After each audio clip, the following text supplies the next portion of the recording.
नमस्कार, बहुत बहुत स्वागत है आप सबका सॉल्यूशन एट क्लिक के आज की इस वीडियो में। हम आज जानेंगे अमेरिका के राष्ट्रपति के चुनाव की प्रक्रिया क्या है। इस वीडियो को हम दो पार्ट्स में बनाने वाले हैं। पहले पार्ट में जैसा मैंने बताया हम अमेरिकी राष्ट्रपति के चुनाव की प्रक्रिया को समझेंगे और दूसरे पार्ट में हम जानेंगे भारत के आम चुनाव से अमेरिका के आम चुनाव किस तरह से अलग होते हैं। तो चलिए शुरू करते हैं आज की ये video, how USA elect it's president. अमेरिकी राष्ट्रपति चुनाव की प्रक्रिया इस टाइमलाइन से होकर गुजरती है। सबसे पहले डेलीगेट्स चुने जाते हैं जो प्राइमरीज और कॉकसेस द्वारा चुने जाते हैं। फिर सुपर ट्यूसडे में लगभग सभी स्टेट्स के प्राइमरी और कॉकसेस कवर हो जाते हैं। नेशनल कन्वेंशन में क्या होता है, कैंपेन, सभी तरह की मेन इवेंट्स, डेट्स कौन कौन सी हैं और इनॉग्रेशन कब और कैसे होता है, तो इन सभी टर्म्स को हम आज की वीडियो में जानने की कोशिश करेंगे। इलेक्शन प्रोसेस को समझने से पहले यह जानना भी बहुत ज़रूरी है कि अमेरिका में दो मेन स्ट्रीम पार्टीज़ हैं, रिपब्लिकन पार्टी और डेमोक्रेटिक पार्टी। रिपब्लिकन पार्टी को जहां कंजर्वेटिव आइडियोलॉजी का माना जाता है, वहीं डेमोक्रेट्स लिबरल आइडियोलॉजी की तरफ झुके हुए हैं।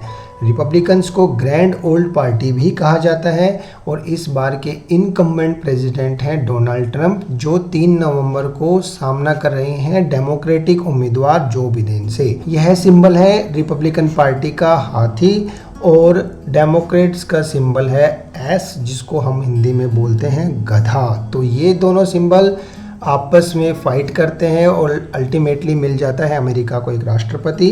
कौन सी तारीख को वो हम आगे जानेंगे। तो दोस्तों मैंने एक टर्म का यूज किया था, प्राइमरी एंड कॉकसेस। तो ये क्या होते हैं, जैसे ही अमेरिकी चुनावों की घोषणा होती है सबसे पहले दोनों पार्टीज, रिपब्लिकन पार्टी और डेमोक्रेटिक पार्टी से लगभग 9 से 10 मेंबर्स अपने आप को राष्ट्रपति पद की दावेदारी के लिए प्रस्तुत करते हैं। इन 9-10 मेंबर्स में से कौन ऐसा मेन कैंडिडेट होगा जो एक पार्टी को रिप्रेजेंट करेगा आने वाले इलेक्शंस में, इनको चुनने के लिए ये प्राइमरी और कॉकसेस होते हैं। अब इसमें क्या होता है, मैं फटाक से आपको बता दूं कि अमेरिका के अंदर 50 स्टेट्स हैं और इन सभी स्टेट्स में दोनों पार्टियों के रजिस्टर्ड मेंबर होते हैं। तो दोनों पार्टियां अपने अपने रजिस्टर्ड मेंबर के बीच में चुनाव कराती हैं कि इन 9 या 10 मेंबर्स में से कौन सबसे मोस्ट सुटेबल कैंडिडेट होने वाला है जो पार्टी की तरफ से राष्ट्रपति पद का दावेदार होगा या नॉमिनी होगा। तो प्राइमरी में और कॉकसेस में क्या डिफरेंस है। बेसिकली प्राइमरी एक सीक्रेट बैलेट के द्वारा होता है जिसमें सभी रजिस्टर्ड मेंबर अपने वोट डालते हैं और अपने अपने डेलीगेट्स को चुनते हैं। ये डेलीगेट्स क्या है ये भी मैं आपको बताता हूँ।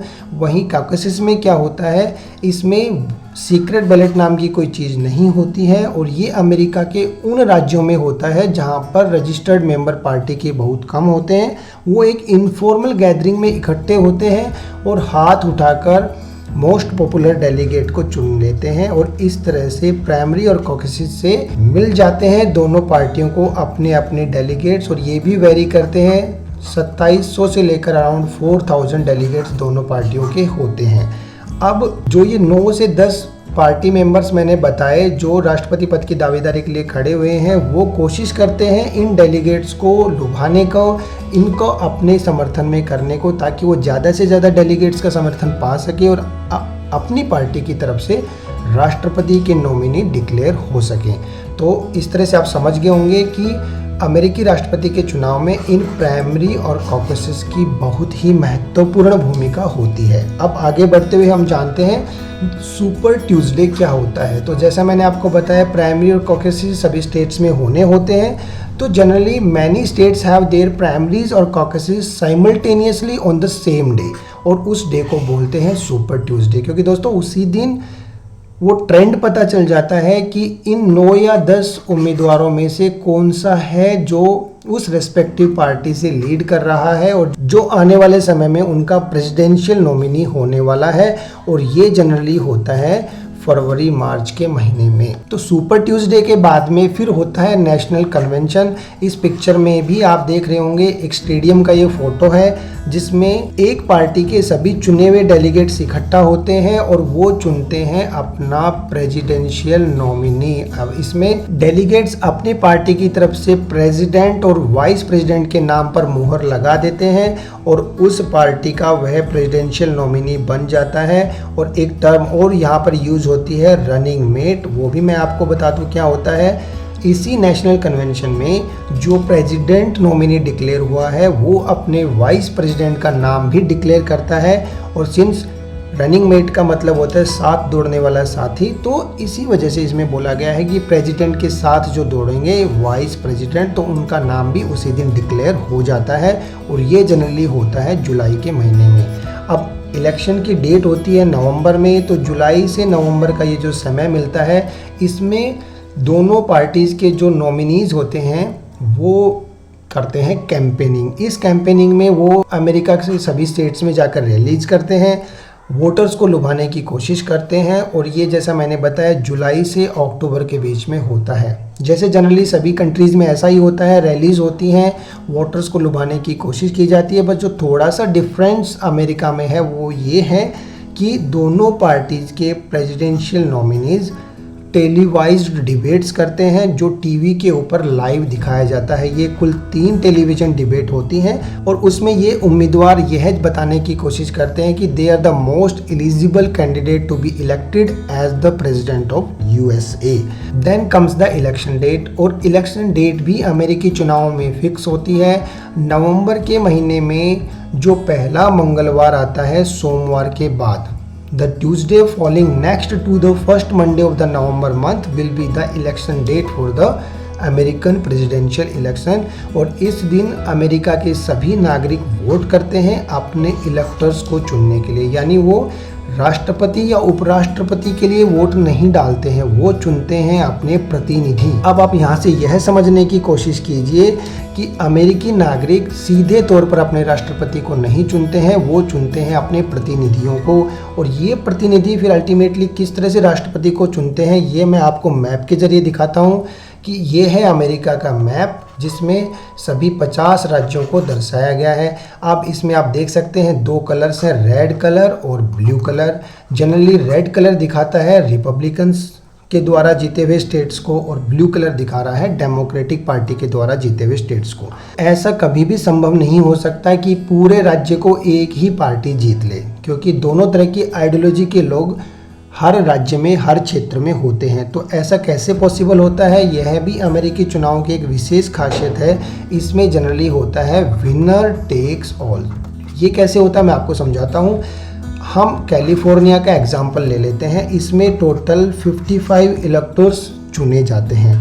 अब वोटिंग वाले दिन जब वोट पड़ते हैं, जैसे ही वोट खत्म होते हैं काउंटिंग शुरू हो जाती है और मान के चलिए कि 55 में से 23 जीते डेमोक्रेटिक पार्टी ने और 32 जीते रिपब्लिक पार्टी ने। तो इस स्टेट की जो मेजोरिटी आई है वो आई है रिपब्लिकन पार्टी के फेवर में। लेकिन फिर भी यहाँ 23 इलेक्टर्स ऐसे भी हैं जो डेमोक्रेटिक पार्टी के समर्थक हैं, लेकिन वो सभी इलेक्टर्स उसी पार्टी के खाते में चले जाते हैं। यानी अगर रिपब्लिकन्स मेजोरिटी में हैं तो अब ये सभी 55 कैंडिडेट किसके खाते में जाएंगे, रिपब्लिकन पार्टी के में। वाइस वर्सा अगर बहुमत डेमोक्रेटिक के पास है तो सभी इलेक्टर्स किसके खाते में जाएंगे, डेमोक्रेटिक पार्टी में। तो इस तरह से आप समझ सकते हैं कि पूरा स्टेट किस वजह से ब्लू है या कोई पर्टिकुलर स्टेट किस वजह से रेड है। तो होता क्या है, जो प्रेसिडेंशियल नॉमिनी है वो कोशिश करते हैं ज़्यादा से ज़्यादा राज्य जीतने की, क्योंकि अगर वो राज्य जीतेंगे तो अल्टीमेटली उस राज्य के सारे इलेक्टर्स उन्हीं के खाते में आ जाते हैं। तो इसी को बोलते हैं विनर टेक्स ऑल। लेकिन अमेरिकन सिस्टम में एक फ्लॉ भी है, वो भी मैं आपको बता दूं कि अगर आप इसी मैप को ध्यान से देखेंगे तो आपको दिख रहा होगा कि रिपब्लिकन पार्टी के द्वारा जीते गए स्टेट्स ज़्यादा है compare to democratic party. Still अगर हम इलेक्टोरल्स के नंबर को काउंट करें तो यहाँ से ये भी पॉसिबिलिटी बन रही है कि number of state won by democratic party are less but the number of electorals won by democratic party are more compare to the republican party. तो स्टेट तो रिपब्लिकन पार्टी ने ज़्यादा जीते हैं, लेकिन राष्ट्रपति किसका बनेगा, डेमोक्रेटिक पार्टी का, क्योंकि राज्यों की संख्या कम होने के बावजूद उनके नंबर ऑफ इलेक्टोरल्स ज़्यादा हैं। टोटल होते हैं इलेक्टोरल्स 538 और जो 270 जीत लेता है वह पार्टी जीत जाती है। तो जनरली इलेक्शन डेट को ही यह पता चल जाता है कौन सी पार्टी का नॉमिनी आने वाले समय में प्रेसिडेंट बनेगा। अब इसमें एक स्विंग स्टेट्स की भी भूमिका है, जो एक इम्पॉर्टेंट टर्म है, जो आप अगर न्यूज़ सुनते हैं तो आपको पता चल रहा होगा। स्विंग स्टेट्स में रैली हो रही है, स्विंग स्टेट्स में ट्रंप गए हैं या बिडेन गए हैं। तो ये स्विंग स्टेट्स क्या हैं? जनरली अमेरिका में कुछ स्टेट ऐसे हैं जो हर बार अपना फेवर किसी डिफरेंट पार्टी को देते हैं। तो ये प्रेसिडेंशियल नॉमिनी कोशिश करते हैं वहाँ ज़्यादा से ज़्यादा रैलीज करने की, अपनी पॉलिसी से उस क्षेत्र के लोगों को लुभाने की, ताकि उस स्टेट को वो जीतकर अपने खाते में डाल सके और इस मैजिक फिगर तक पहुंच सके 270। तो आई होप अब आपको स्विंग स्टेट्स का मतलब भी समझ में आ गया होगा। अब आगे बढ़ते हुए जानते हैं कि यहाँ से यह तो पता चल गया कि कौन सी पार्टी ने ज़्यादा सीटें जीती हैं। तो क्या ये क्लियर हो गया कि उसी दिन कौन बनेगा राष्ट्रपति अमेरिका का? जी नहीं। अब होता क्या है कि अमेरिका की जनता ने चुने हैं अपने इलेक्टर्स। अब ये इलेक्टर्स दिसंबर के महीने में वोट डालेंगे अमेरिका के राष्ट्रपति को चुनने के लिए। वो 2 वोट डालते हैं, एक प्रेसिडेंट के लिए और एक वाइस प्रेसिडेंट के लिए। ये सभी वोट सीक्रेट बैलेट में भरकर अमेरिका की राजधानी वॉशिंगटन डीसी लाए जाते हैं और फिर फाइनली अमेरिका की संसद यानी कांग्रेस में उन वोटों की काउंटिंग होती है and this counting takes place in the month of January and finally the name of the president is announce officially. जो नवंबर में ही हमें पता लग गया था कि कौन बनेगा प्रेसिडेंट अमेरिका का, but ultimately that name will be announced officially in the month of January. और फिर आता है finally the inauguration date. This is also fixed. The inauguration और the oath ceremony will be taken on the 20th January of that particular year. तो इस तरह से यह प्रोसेस डेलीगेट्स के चुनने से शुरू होकर अल्टीमेटली ओथ सेरेमनी 20 जनवरी को जाकर ख़त्म होता है और अमेरिका को उस दिन मिल जाता है नया राष्ट्रपति और वर्तमान राष्ट्रपति उसी दिन अपना इस्तीफा दे देता है। अब दोस्तों आगे जानिए, who can be the president of the USA? Anyone whose age is more than 35 but he or she must be an USA born citizen। जो इंसान अपने जन्म के बाद जाकर अमेरिका की नागरिकता लेता है वह राष्ट्रपति चुनाव में अपनी उम्मीदवारी नहीं जता सकता। और USA born सिटीजन भी वो होने चाहिए जो अमेरिका में पिछले 14 सालों से रह रहे हों। तो इस तरह से इन 3 कंडीशंस के साथ ही कोई इंसान अपने आप को राष्ट्रपति पद के लिए अपनी दावेदारी पेश कर सकता है। और अब एक टर्म और फटाक से मैं बता दूं, POTUS, इसको बोलते हैं POTUS। और POTUS को ही अमेरिका के राष्ट्रपति को इंगित करने के लिए यूज किया जाता है। President of the United states, वहाँ की जितनी भी एजेंसीज हैं वो POTUS के नाम से अपने राष्ट्रपति को बुलाती हैं और राष्ट्रपति का टेन्योर होता है 4 साल। जैसा मैंने बताया, अमेरिका अपने राष्ट्रपति को इनडायरेक्ट वे में चुनता है और एक राष्ट्रपति अधिकतम 2 बार अमेरिका का राष्ट्रपति रह सकता है। यह 1951 के संशोधन के बाद अमेरिका के संविधान में जोड़ा गया। And Donald Trump is the 45th president of the USA। If this time Democratic member or Democratic nominee Joe Biden wins, then he will be the 46th president of the USA. He will lead the USA Congress. He will be the chief of the House of Representatives, who are total 435 in number, and the Senate, who are 100 in number, 2 members each from the 50 states of America। राष्ट्रपति America की सभी सेनाओं का सर्वोच्च सेना अधिपति भी होता है और इसी वजह से बोलते हैं अमेरिका का राष्ट्रपति है विश्व का सबसे शक्तिशाली व्यक्ति। तो दोस्तों इसी के साथ मैं आज की यह वीडियो यहीं पर समाप्त करता हूं। अगले पार्ट में हम जानेंगे भारत और अमेरिका के राष्ट्रपति के और प्रधानमंत्री के चुनाव में क्या है मुख्य अंतर। अगर आपको मेरी यह वीडियो पसंद आई हो तो मेरे चैनल को सब्सक्राइब करना, कमेंट्स फटाक से भेज देना और लाइक जरूर छोड़ के जाना। So stay tune with my channel solution at click. Thank you, bye bye.